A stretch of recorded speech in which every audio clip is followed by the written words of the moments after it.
Hello, everyone, and welcome to another episode of Mormon Stories Podcast. I'm your host, John DeLynn. It is, what is the date today? I should have January asked. 8th. It's January 8th, 2019. We are broadcasting to you live today from Columbus, Ohio. We are so very excited to have today's guest. We're doing something we've never done before on Mormon Stories Podcast. Today, we are interviewing Leah and Cody Young. Hi, guys. Hi. Hello. Thanks for joining us. Glad to be here. And not only are we really excited because we've never interviewed Leah and Cody Young before, we are going to be talking to them about their family's epic faith journey.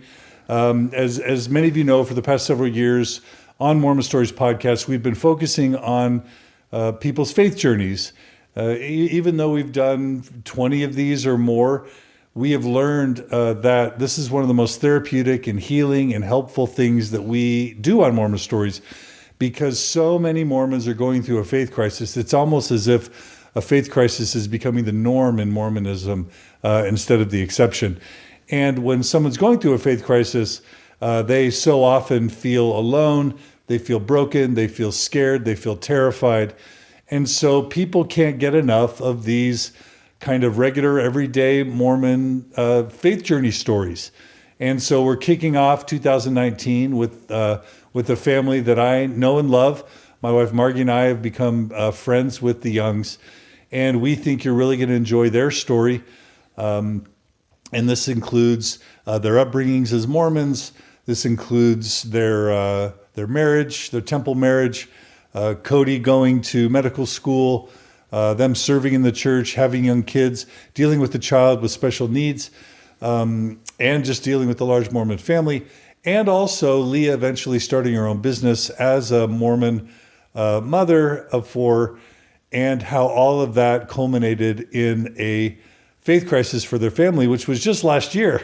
It's kind of hard to believe that it's been that short of a time. And what we're going to do differently this time that we've never done before is we're going to be bringing Brinley Young on and for the first time interviewing a Mormon teenager about her faith journey and the perspective, sort of a teen perspective of a faith crisis. And we're going to give her own time and spotlight for a while, and we're really excited about that. So that's going to be later in the afternoon. We're going to focus the morning on Leah and Cody's story. Then we're going to bring Brinley back from school, and we're going to add her and then finish out. This is going to be another one of those probably 4, 5, 6 hour epic interviews that we do. So for those of you who need to, you can put this on 1.5 speed. But we don't go for sound bites on Mormon Stories Podcast. We like to go in depth because we find that that's most helpful. We're really grateful for everyone who is joining us live on Facebook. We hope that you will incorporate your comments and questions, send them. We would really like to hear from you. And we're really excited about today's interview. I'll just make a few quick announcements. This episode is brought to you in part by the Gift of the Mormon Faith Crisis Project that can be found on mormonfaithcrisis.com. That's a cooperative effort that myself, Margie, my wife, and Natasha Helfer Parker have started separate from the Open Stories Foundation. It's its own thing where we're trying to provide as needed, coaching and workshops and retreats, and hopefully blog content and eventually a book and a podcast supporting people who are in faith crisis with more hands-on practical materials. So you can check us out there. We do have an intensive couples weekend coming up in February for like 4 or 5 or 6 couples that want to do over a weekend, really intensive work with me, Margie, and Natasha. We think that's going to be a really powerful event. Natasha and Margie are wonderful partners. And this whole project is just about saving marriages, saving lives, helping people heal and grow, and find joy at the other side of what feels like a catastrophic, terrible faith crisis. We do believe that if you lean into a faith crisis, do it right, work hard, keep your wits about you, keep the good, and find support, your faith crisis can become the best thing that ever happened to you in your life. And that may sound impossible for those of you who are in the middle of it, but that's what we believe, and that's what we're going for. So check us out at MormonFaithCrisis.com. And we just appreciate everyone joining us today. Those are our announcements. So without any further ado, Leah and Cody Young, welcome to Mormon Stories Podcast. Thank you. Thanks, John. We're excited to be here. Your home is beautiful. Thank you. Oh, thank you. We appreciate it. And it's fun to try this live streaming thing from Ohio. Yeah. Thanks for coming out. Yeah. Okay, so I think where we always like to begin is with kind of the respective early Mormon upbringings of both of the people that we're interviewing. So I don't know, Cody, you're older, right? Yeah. Do we want to start with you or do we want to start with Leah? Ladies first. Ladies first? Okay.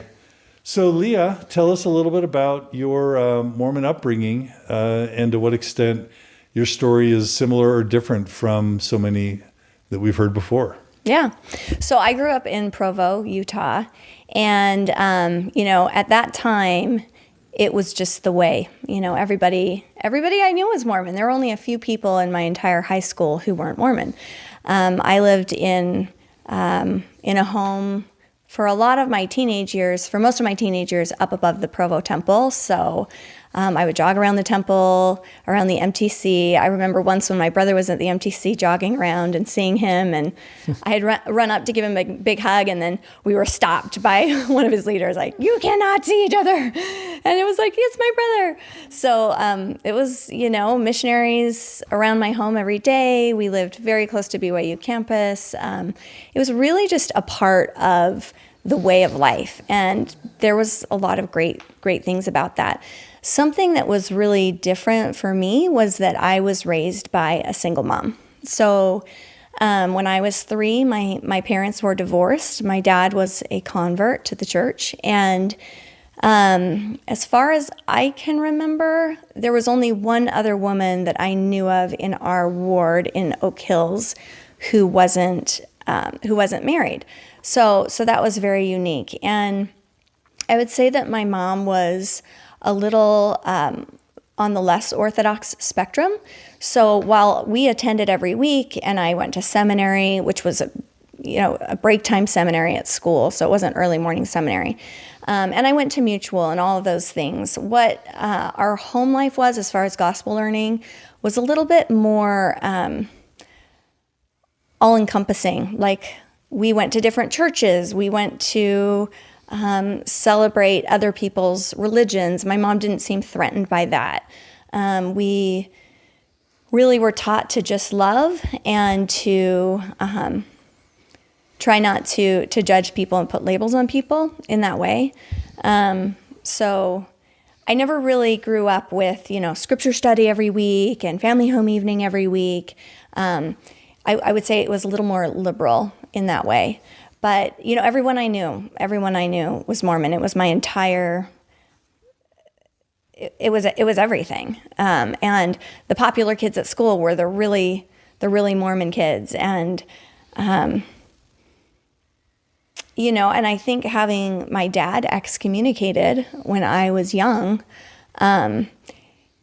was, there's a lot to that. But I think it was difficult for me to, in that relationship.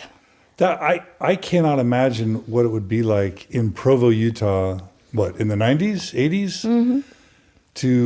To be in that kind of pressure cooker and to have your dad excommunicated. And I'm guessing that may have led to your parents splitting up. But what was that? Mm-hmm. How old were you when that happened? I don't know how old I was when he was excommunicated. I was very young. I think I was either 3 or 4. Okay. So I was very young.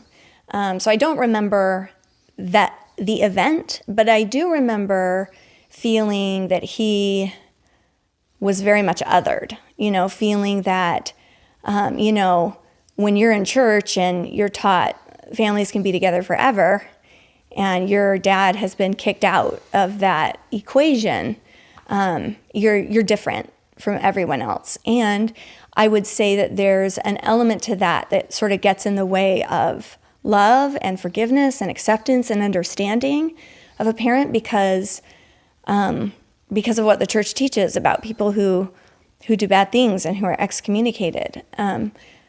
What time did your parents split up? What age? I was 3. Okay, so that same year, I think it was around that your time. dad was excommunicated and your mom and dad got divorced. Mm-hmm. Okay, so you stayed with your mom? Mm-hmm. Okay, so what was that like? Yeah, talk a little bit more about those early years in primary and even going into young women's and mutual when it's a single mom in Provo raising three kids. Yeah. 3. Yeah, a single female entrepreneur.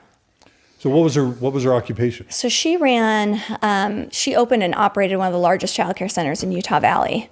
And so she had kiddos from 6 weeks old in through an accredited kindergarten and after school program. And it just had to continue growing so that she could support our family. Okay, that's a big deal because women aren't supposed to work outside the home in Mormonism, right? Yeah, so that was another thing that was really different about my family is that I didn't have a dad in the picture, at least as far as Mormonism was concerned. And my mom was a very strong female provider. So I was so young when my parents were divorced, so I don't remember maybe the trauma of that experience. I never really remember him being in the home. But I do remember very much feeling like I was always different from everyone else because everybody else had parents that were married and they had the priesthood holder in the home. And so I would say I felt a little bit on the outlines of the traditional Mormon type of family.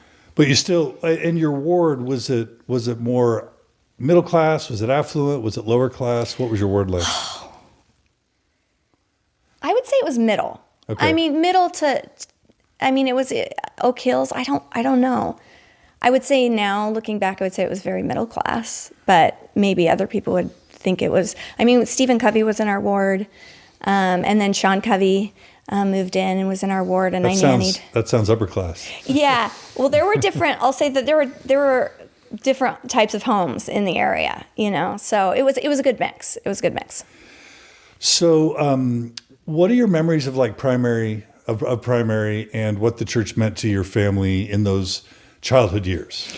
Yeah, it's hard to, it was just, like I said, it was the way it was. Like on Sunday, you go to church and you don't do anything else. And we did that. We did not, we obeyed the Sabbath day generally. My mom would take us into nature a lot, or sometimes we would have nature church periodically, but it was just, it's hard to look back and say,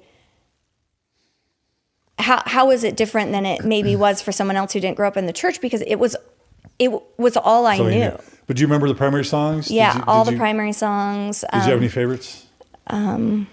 Jesus Wants Me for a Sunbeam, Popcorn Popping on the Apricot Tree. We did road shows back then. I remember being cottage cheese in a great road show. We were all different parts of fruit salad and... Yeah, but I do remember feeling like we were different.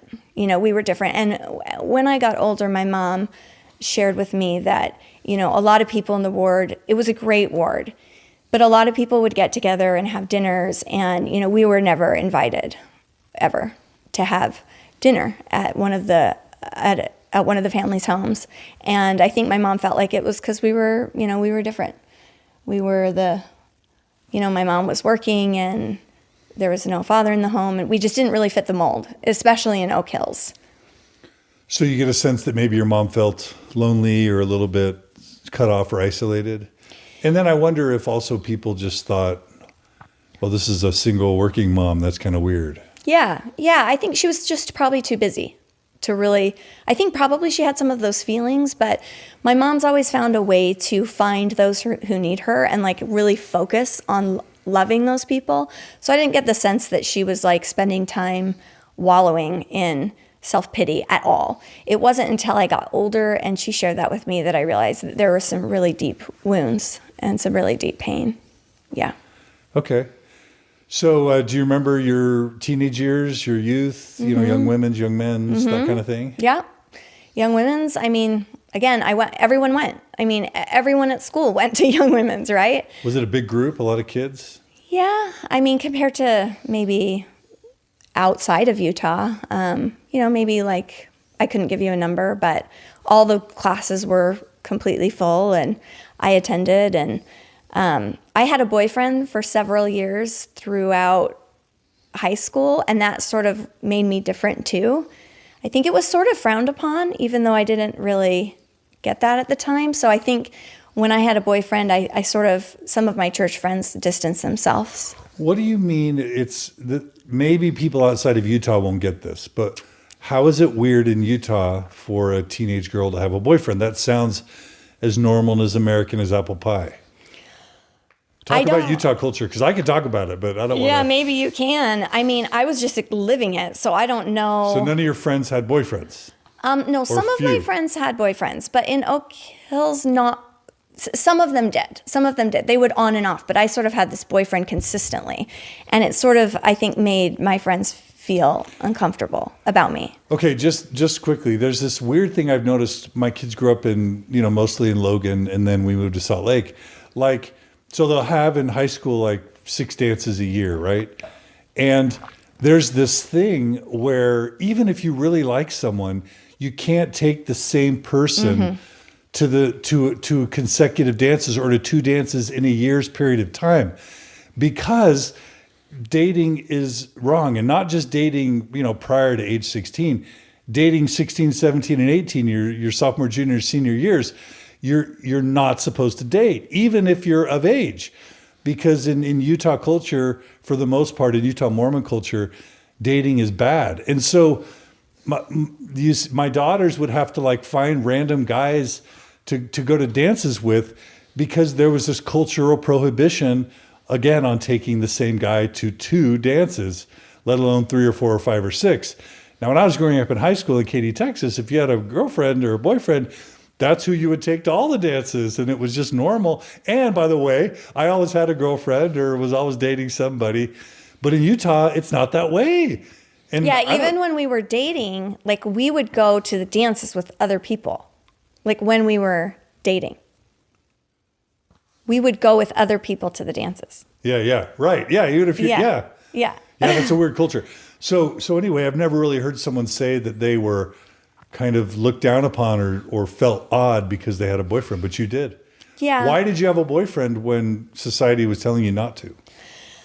I mean, maybe I wasn't just very clued into society, but, my mom was working full time and my dad wasn't, in my life as much. And so I think that was a part of needing and wanting that connection with someone. Why wasn't your dad in your life as much? Whatever you're comfortable saying. I wish I knew. Mm-hmm. Was he living in Provo?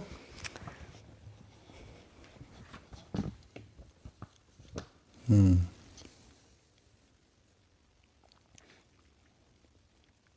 making you. I'm touching a nerve there. So that must have been super hard to be growing up in Provo with a dad that wasn't there. It's hard enough to deal with the divorce. To then have your dad not involved must have been super hard. Yeah, and as I've gotten older and we've really worked to really love him and see him in a new way, and it's been such a gift, because there's everybody has a story, right? Everybody has a story, and I think I've really tried to learn his story, and just forgive him and just love him. And he has a lot of pain. And I think we all have different pain, right, in our lives. And I don't think it's because he didn't want to be there. I think it was because of a lot of reasons, but I think it was because of a lot of pain and maybe at times not feeling good enough, and being X'd from the tribe and knowing how his kids might view him. It was probably really painful for him. So, there's some deep wounds there that now as I'm an adult and I'm learning more about him, I'm able to uncover and understand in a way that really draws my heart to him. And at this point, I just feel so much compassion for him and so much forgiveness and love. What did you feel at the time as a teenage girl whose dad wasn't as involved as you would have liked? Somewhat abandoned. And it can be hard in the church, because there's daddy-daughter dates, the focus is on the family. So it works really well for people who are doing the Mormon program perfectly. But if you're not in the exact same program, and you don't have any control over that, then it can be hurtful in ways that you can only understand if you're, a child who, when you sing families can be together forever, and all of the other kids have that Mormon family. You grow in a different way, in the church, certainly. Yeah. But I think it helped me to also be more compassionate and more understanding of people who felt like they didn't fit in either at times. I felt like I fit, but there were some things that I was just different from the Provo, Utah Mormon family upbringing in ways. And you're saying that maybe having the boyfriend was sort of a way to fill that hole that you felt like at the time your dad wasn't filling. Mm-hmm. Maybe. Yeah. Part of it. Mm-hmm. Okay. So did that affect your testimony as a youth, or did it strengthen it? Were you rock solid? What was your faith like as a teenage girl? My faith, I was just very much this makes sense. It just made a lot of sense, but I never thought of life outside of the faith, if that makes sense. We were having this meeting, I'm sure we'll talk about it with our stake president, and he's like, well, what's the root of your testimony? And it's okay, well, that's impossible to talk about without talking about the layers of programming that begin when you're 18 months old, when you grow up, especially in a community like Provo, Utah. What was my testimony? It was what everyone's was. Joseph Smith was a prophet, and, when you're in the church, you're happy, and see how happy we are here in Provo, Utah.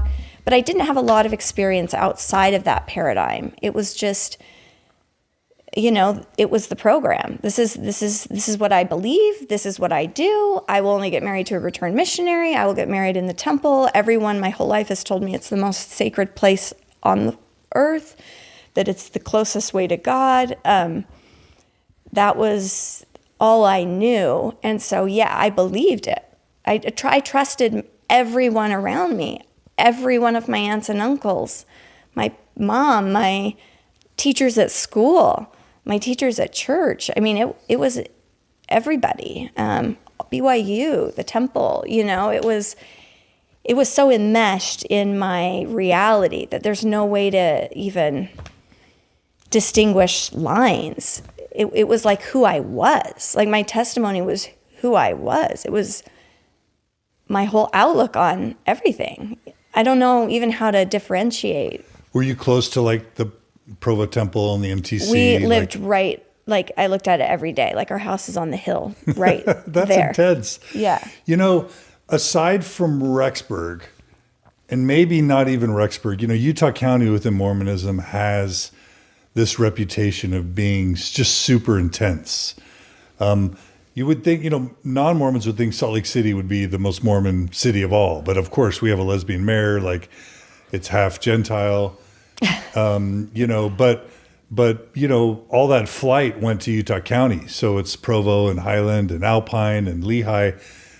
That's super intensely Mormon. Mm-hmm. Do you have, when you're growing, and it's sort of like this bubble, or the ocean where the fish is swimming in the ocean and isn't even aware of the water because it's all it knows? Yes. Is that what it was like? Yes. Were you even aware that you were in this massive, intense pressure cooker bubble? No. Not really. My mom did expose us to other religions. So I think in that way, we would go to the Hare Krishnas, I think sometimes because they served free meals. But we would go to the Hare Krishnas. We went to the Baptist church. So I was aware that there were other religions out there, but I really did always sort of have those goggles on that they just don't have the full truth. I always sort of dismissed that. But that was really my only awareness of really other religions or... Yeah, I was so in the bubble. I was so in the bubble. And then what was your personal religiosity like? Scripture study, prayer, your relationship with your Heavenly Father? What as a teenager? I would say it wasn't orthodox. Again, because scriptures weren't pushed in the home. So I would say I didn't grow up maybe with the same types of shame in a way, because I kind of felt whole and complete and okay. Because I wasn't maybe in a way comparing myself at that time in my life. Now, that changed, but at that time in my life, because in the home I wasn't having very rigid expectations, I was not maybe reading my scriptures as much as other kids were, But also not feeling guilty about it. Mm-mm. Okay, that's nice. Mm-hmm. And then I understand you were a cheerleader at Provo High. Mm-hmm. The only other person I know that was a cheerleader at Provo High was Mary Holland, I believe, Jeffrey Holland's daughter, if I'm remembering correctly. I dated her a little bit my freshman year at BYU.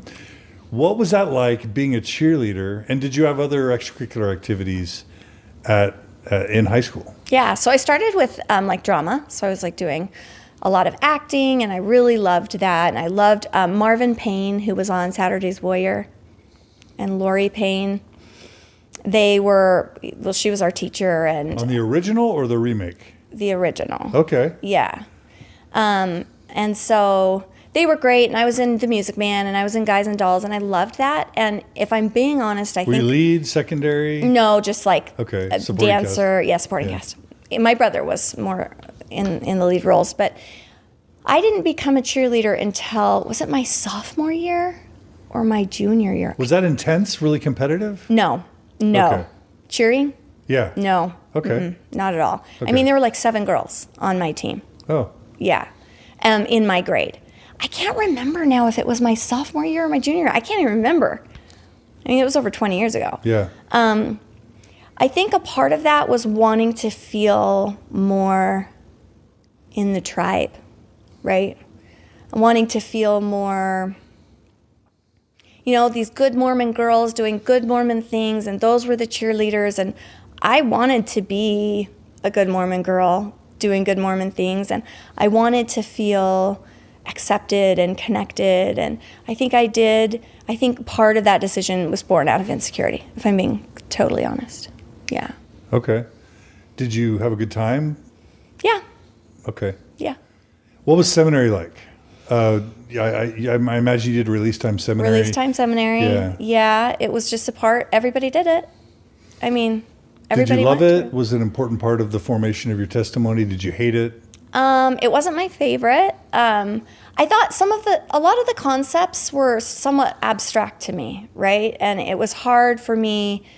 I was raised in a home with a female, strong female woman. And in the gospel, you just mostly learn about men. It's just men in the scriptures. It's men who are I don't think there were any female seminary teachers that I recall at all. Right. So it's sort of like I'm being raised in this very sort of female, strong home. And the church is sort of the exact opposite of that, And so it's sort of two worlds colliding, right? But, I went. I wasn't, if I were going to skip a class, I would sometimes skip seminary. I went, and it was a part of my upbringing. It was part of the culture. It wasn't exceptional that I went, because everybody went, you know? I wouldn't say it's hard to know relative to other people how strong was my testimony. I don't know. It was a part of my testimony, sure. I mean, I remember the object lessons. I remember the nail and the hammer, and talking about the Bible and talking about the Book of Mormon. Wait, the nail and the hammer, that was the law of chastity? No, the nail and the hammer in the board was... The atonement? You can nail the Bible, but it's still spinning. But then it was something about the Book of Mormon, and then you nail the Book of Mormon next to it, and it makes the Bible firm. Oh, that's so it doesn't spin, so people aren't confused. And he's nailing the scriptures to a wall? No, he's it was imagine. Okay. If this nail's in here, the Bible can spin, but you nail the Book of Mormon next to it, and then there's no more confusion in the Bible because the Bible won't spin anymore. Okay. That was sort of the object lesson. So I remember things like that. Yeah, I don't remember the really quite the visual chastity lessons that I've heard others talk about on Mormon Stories. There probably were there, but it was maybe my memory isn't quite as good. And then sometimes there's this reputation that Utah Mormon teenagers in high school kind of party and goof off, but do that secretly and don't really follow the commandments as much as maybe devout Mormon kids outside of Utah. What was your experience there? And personally, you know, the defining, I don't know, traits of a Mormon teenager would be that they don't have sex, that they don't, you know, word of wisdom, they don't drink, they don't smoke, you know, anything you want to share about any of that, any of the law of chastity or shame stuff that gets put on many of us, anything you want to talk about in that regard?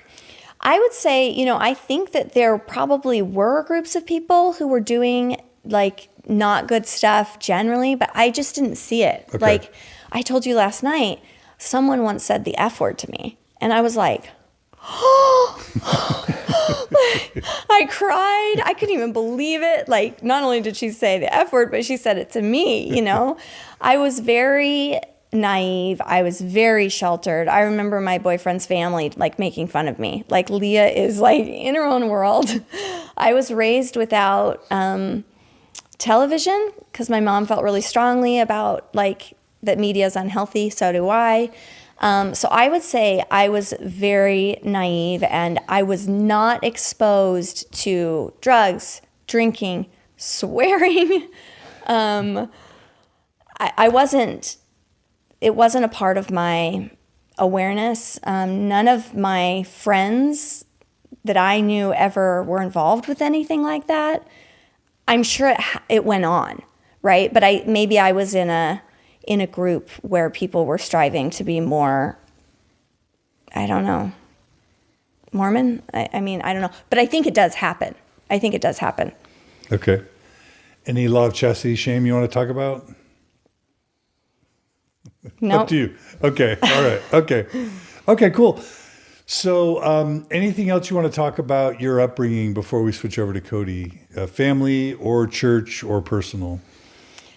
Yeah, I mean, this is probably the less interesting part is my upbringing, really. And it was everything. It was my culture, but I was raised by a strong female entrepreneur.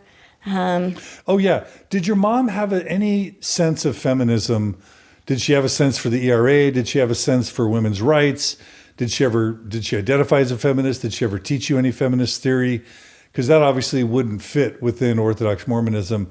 And yet, how could she not be aware of the struggle for women to make achievements in American society and in Mormon society, given that she was such a sore thumb relative to the host environment? Any of that? Come to find out as I'm older, yes, very much so. I mean, I think that she was involved in groups of women who were working to help make the church less patriarchal. I know that she was connected to some of the September 6th. She really struggled with those things, but as a child, she didn't really share that with us. So as a child,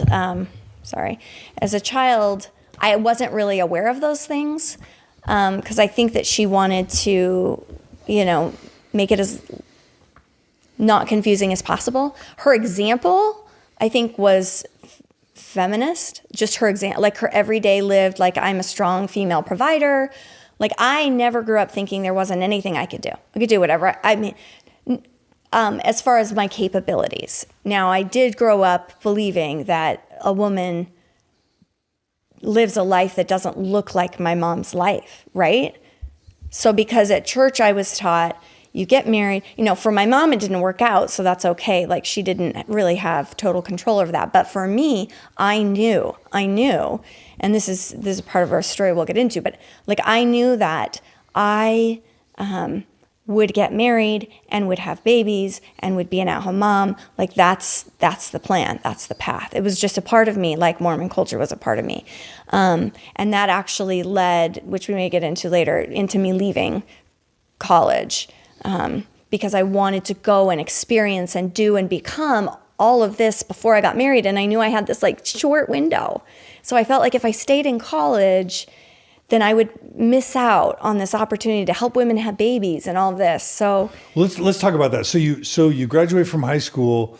Most kids go to BYU. What did you do? I went to UVSC. Okay, UVSC. Before it was UVU. Yeah. And what did you study?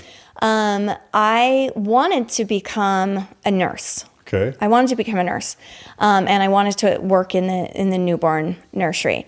And then I became a CNA, and I realized, well, I really want to be more involved in the birthing process, but I know I can't be a doctor. Like, because I'm going to be a mom, right? So that wasn't an option. So your mom didn't make you want to become a career woman. Your mom's No, she did not make me want. No. And you didn't sense she wanted you to become an independent career woman. I didn't sense that. You know. Sensed that she had to do this because that's kind of what fell onto her. Yes. But she wanted the Mormon dream for you. I guess so. I don't know if there was a lot of conversations around that at all. I mean, well, there certainly wasn't conversations saying you go get your degree and you go get your career never. And don't you dare marry young. And certainly she wasn't proactively steering you in her direction. No. Okay. No, not at all. So I went to UVSC, and I'm sitting there in the classroom, the first 6 months, and I'm just thinking, I would love to become a midwife, or I would love to be a doctor, but I can't, because that was the script I was given. That was the programming. And so I thought, I don't know if I want to be a nurse, because I saw the lack of involvement that I thought that they had in the birthing process. So I decided to leave college, and I moved to California. I moved to San Francisco, and I became a birth and postpartum doula. And I worked in San Francisco and Los Angeles, was where I met Cody, and a little bit in New York doing that. But it really was because I knew I'd get married and have kids, and I wanted that time. Like, I wanted some time to do what I love, to empower women to be a part of their birthing experiences. But, as I reflect back, I realized that had that programming not been in place, I would have probably pursued a different, educational pursuit. And tell us what doulas do. So doulas are women who help other women and couples primarily have natural childbirth experiences. So we help. We come in before the birth, and we teach the husband about supporting the wife, and we understand what she wants and her birth plan. Doulas often teach birthing classes like the Bradley method, which I did do. And I was a teenager who had never had babies. And I started my own business, and it was called Bright Beginnings. And I moved out, and I was never worried about it. I left on my own. I knew no one. And I went and I became a doula, and I started a business, and I had a great time. I loved it. But that wasn't to build a career. No. That was just to make some money before you met somebody? Or it wasn't even about money. It was just about passion. Like, I really wanted to be a part of the birthing process and empowering women.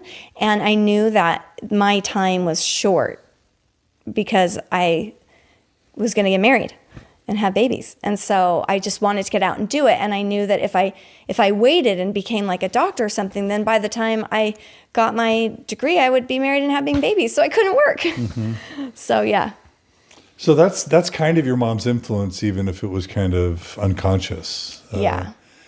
Now, I because I've talked to you, I know that you sometimes were a doula for people of note. Are you able to share any of that, or is that top secret? Oh yeah, I can share. I was a doula for Al Pacino and Beverly D'Angelo, and some other people. But because she didn't watch TV, she's never seen The Godfather, so she personally knows Al Pacino, but she hasn't yet seen The Godfather. And she didn't know who Al Pacino was when he hired her. So what was that like, working for Al Pacino? I don't know. I treated everyone the same. When I would have like a celebrity couple or client, I would never ever take pictures with them. I do have pictures with their babies, but because I never wanted them to feel that way with me, right? So we would, sit in the nursery. We went out to New York because he was shooting there, and I was with them. Do you know which movie? No. Okay. I don't think I talked to him about that, but we'd hang out in the nursery and talk, and I didn't see him that way. Just like kind of my friendship with you. Like I don't know. It's just like there's a difference. we would chat and we'd sit in the rockers together and he'd hang out in his boxers and we'd talk about nothing about movies. I've never seen one of his movies. That's amazing. But Beverly D'Angelo was his partner, and that's the babies, at the time, and the twins were born and from her. And I've seen some of her movies now. She's an actress too. I've never heard of her. Beverly D'Angelo, she's like National Lampoon's Vacation. And she's Chevy Chase's wife in the National Lampoon movies. Fun. Yeah. Okay, so you were a doula up until the point where you met Cody.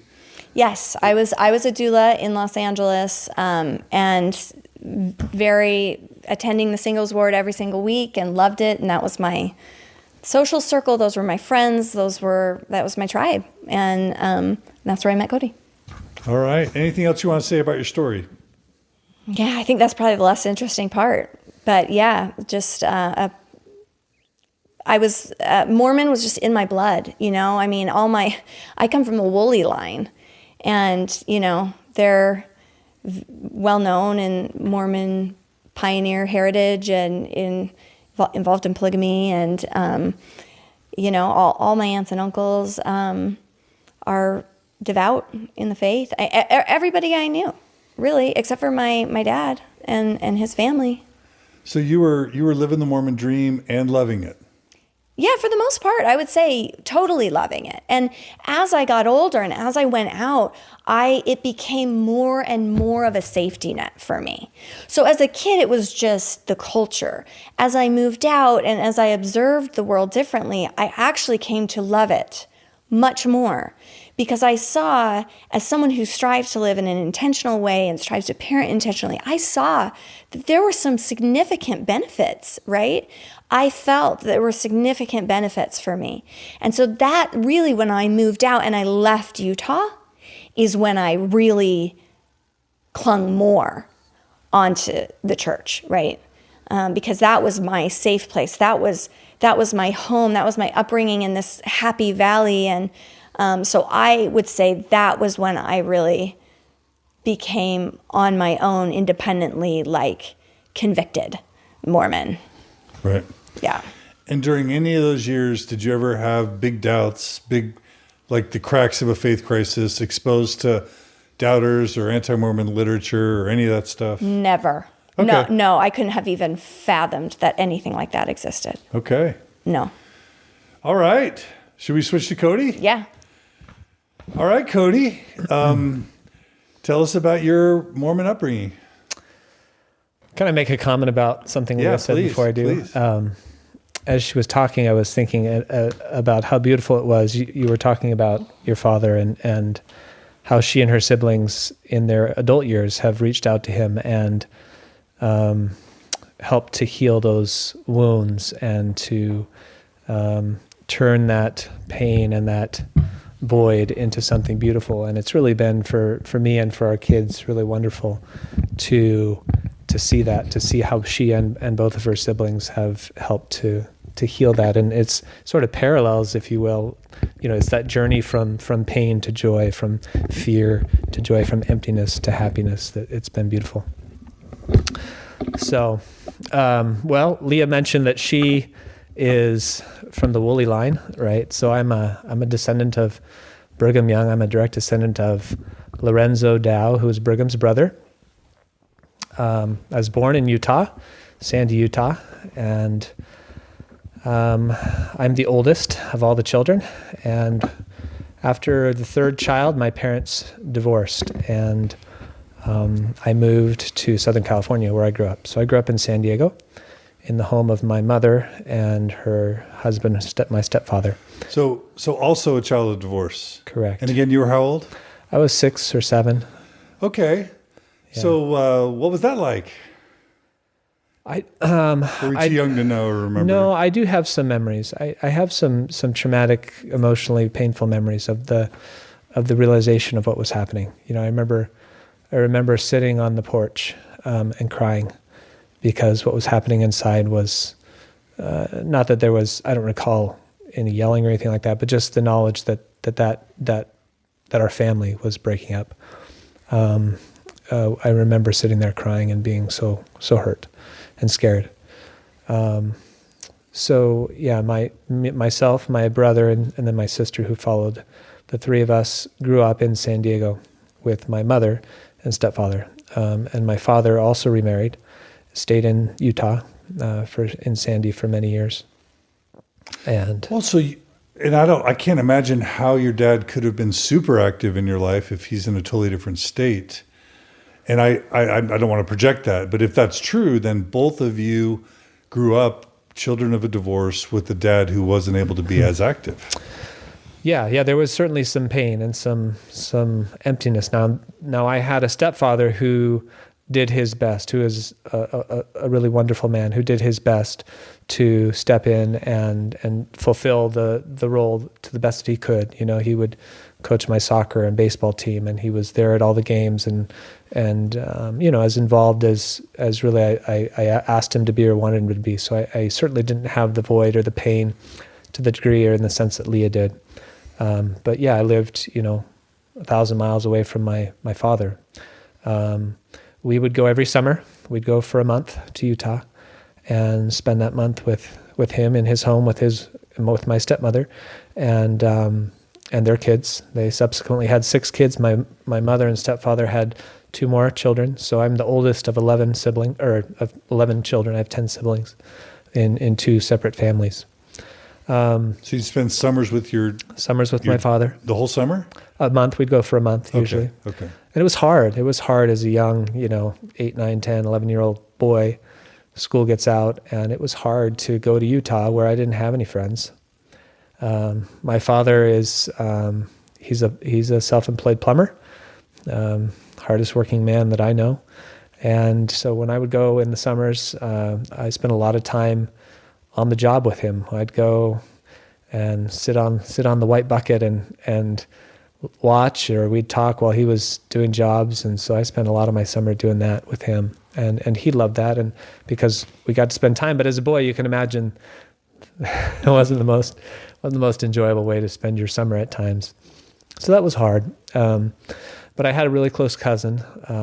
All of my extended family, most of them were still in Utah. So I had cousins, and one in particular that I would try and spend a lot of time with. She was a real good friend, and we'd spend summers hanging out, and she'd take me to be with her friends. And I remember, especially as I got closer into middle school and high school, I remember just loving the time that I'd spend with her and her friends, because her and her friends were doing things that seemed so fun and so wholesome and so different from what my friends were doing, and my high school friends down in California. And I remember loving that, like we'd go and late at night go by ice blocks and sled down a grassy hill. It's like, I'd never heard of such a thing, ice blocking, and just things like that, sort of idyllic in a sense for me, but had some great times. But there were certainly some challenges to that, that summer in Utah. So, so grew up in Southern California, in San Diego, all through high school. My mother and stepfather, our home was in a way similar to Leah's in the sense that we didn't do a lot of the typical. We didn't have a lot of the typical Mormon traditions. We would say prayers. We certainly prayed at meals. Family prayer was kind of hit or miss. I don't recall much family home evening. I don't recall scripture study as a family.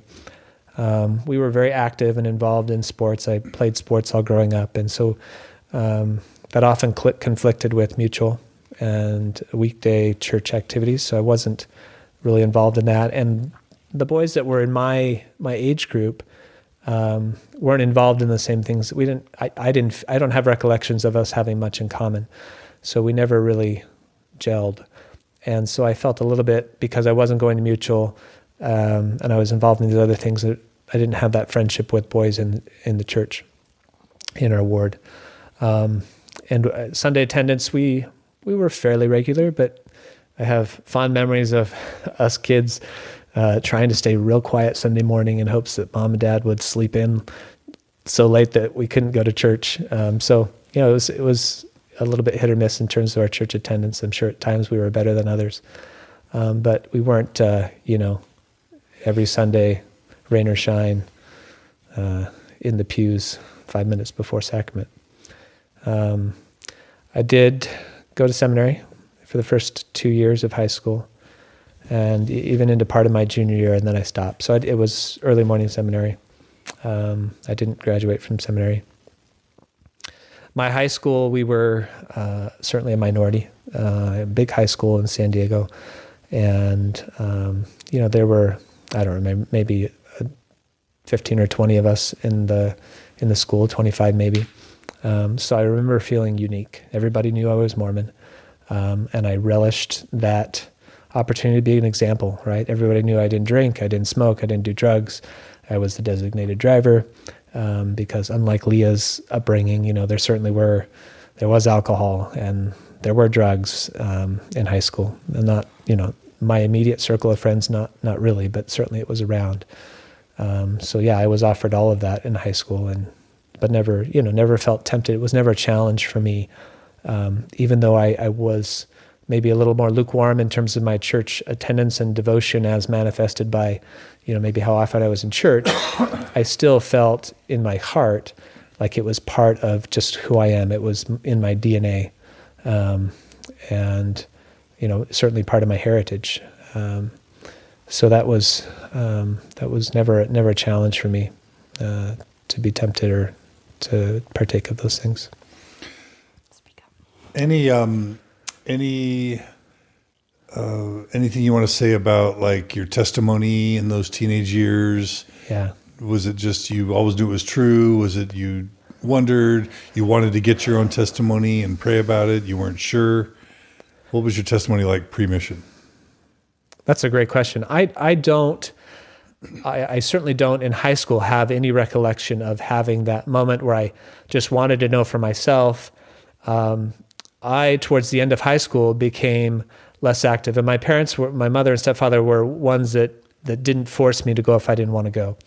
And so towards the end of high school, I wasn't attending church all that much of my own desire, right? And that continued after high school into the early college years, that I would say I fell away from the church. It wasn't that I had issues with the church. It didn't light my fire. I didn't feel passionate about it. I didn't deny it. It was still part of me. It was still my heritage, but it wasn't, I just didn't have a desire to be involved in it. And it wasn't really doctrinal or anything. Looking back, I would say I didn't have a real strong testimony. And I didn't read the Book of Mormon in high school, so I didn't meet some of those milestones as a teenager and high school student. So yeah, my testimony I would say was not real strong. Okay. Which is so interesting to hear, because all of that changed very dramatically. Yeah, that's I think you're shocked. I think you're sitting here shocked because you know our story after that. Well, Cody's mission was very different. Well, there was a big change. Yeah. Okay, really quick, before we jump to your mission, yeah. Any word of wisdom or law of chastity, shame you want to talk about? Because that's sometimes a really big part of a Mormon youth upbringing. Sometimes not. No word of wisdom problems.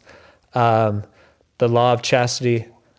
I had a girlfriend in high school, and yeah, there were some times when I had to meet with the bishop, and there was certainly some difficult conversations to be had. And did that weigh on you a lot, or did you kind of just brush it off? Yeah. No, it was really hard. I don't know if I internalized it maybe as much as I would have, at a more mature age, in terms of what exactly was happening, in terms of identifying it as shame rather than guilt. But I certainly felt, an immense amount of guilt. And I certainly had to work through those things. But at the same time, I never reflected on is there a problem here? No, the problem was me. Okay. So, and if your testimony wasn't red hot as a teenager growing up in California, what made you decide to serve a mission? So I left for college, went to Pepperdine University. Now that's different. Why didn't you go to BYU? I didn't want to because everybody at high school said, "Oh, you're Mormon, you're going to go to BYU." So I didn't even apply. Tell us what Pepperdine's like. It's kind of a good school, right? It's a small private college, about 3,500 students, 4,000 undergrad students. It's associated with the Church of Christ. And so it is a religious school. I took religion classes there as part of the curriculum. Did you have to get a scholarship? I'm imagining. Yep, I did. I did receive an academic scholarship. And so that helped to make it more feasible financially. But it was good. It was a great experience. I really loved that experience of going to Pepperdine. I liked the smaller atmosphere of it. It was a dry campus, so no alcohol on campus, no fraternity or sorority houses, and I like that. Right, that was kind of the environment that I relished. Was that sort of an environment, and it was a great academic experience for me to have that opportunity. So I'm in my sophomore year. And I'm still in this relationship with my girlfriend from high school. In fact, she's at the same university. And then it became evident that it wasn't going to work. Now, to that point, I had convinced myself that I didn't need to be Mormon to be happy. I didn't need to marry in the temple to be happy. But as time went on, and I started to think about, what is the end game of this relationship. It started to weigh a little bit more heavily on me. Like, what do I want for my kids? Do I want my kids to be raised in the church? And I did. And so then as we started to discuss that topic, which had been somewhat of a taboo topic through the early part of our relationship, that contributed to the relationship in part, at least in part, it contributed to that relationship ending. Well, when it ended, my future that I had in my mind changed drastically, right? So then I found myself at somewhat of a crossroads where I said, well, what do I want to do? What do I want to do? And I remember being home in San Diego at my home and contemplating this. Do I want to serve a mission? And do I want to get back to the church? And I remember laying on the couch and listening to Janice Cat Perry songs. And I remember... Which one do you remember? Oh, gosh. Is that the Serving with Joy? I don't remember. I'm sorry. I don't remember which song it was. But it was... I remember laying late at night, everybody else was asleep, and I'm just contemplating this. Is this what I want? And I remember just feeling, so strongly that this is what I should do. And that for me was a turning point. So I decided, yep, this is what I'm going to do. I went back to college, finished out the year, and got involved in Institute for that time and started going back to church because I hadn't been going at all that first probably year and a half of college, and just making the necessary changes to get ready and to leave on a mission. And that for me was, that whole process of deciding this is what I want. This is how I want my future to look. I want it to involve the church, and so that's how I ended up making the decision to serve a mission.